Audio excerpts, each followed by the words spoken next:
Mr. Wan said that the strategy, launched by Mali's Prime Minister, Choguel Maïga,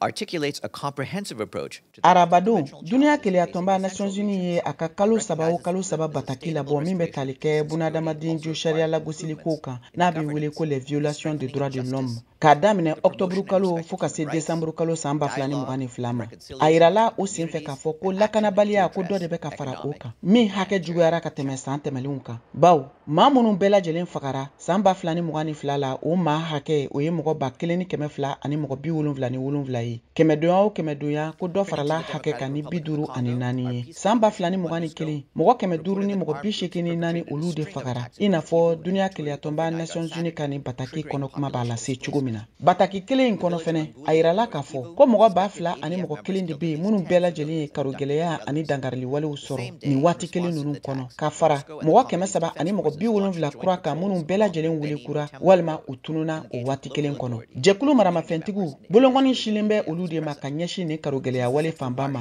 jamana kɔnɔna la fɛn min ye karogɛlɛya waliba juguw ye kɛmɛdonya o kɛmɛdonya o hakɛ sera 56 ma min jatew bɛɛ lajɛlen tara ni sɛgɛsɛgɛli in sen fɛ ka fara o fana kan Nations Unies ka kɛlɛbolo min sigilen don Mali jamana kɔnɔ MINUSMA fana ye laseliw tun kɛ jateminɛliw kɔfɛ k'a fɔ ko bunadamaden josariya dankarili walew o tara ka se mɔgɔ 600 ani mɔgɔ 94 ni mɔgɔ 4 ma min b'a yira k'a fɔ ko sara saba o sara saba sara kelen ani dɔɔni dankarili wale ninnu sera olu de ma min dankarili dɔw fana kɛra jamana finitigiw fɛ ka fara jamana wɛrɛ finitigiw kan minnu bɛɛ lajɛlen bɛ Mali jamana kɔnɔ. The head of our peacekeeping mission in Mali, El Hassim Wan, welcomed the launch of the stabilization strategy for the central regions as well as its action plan.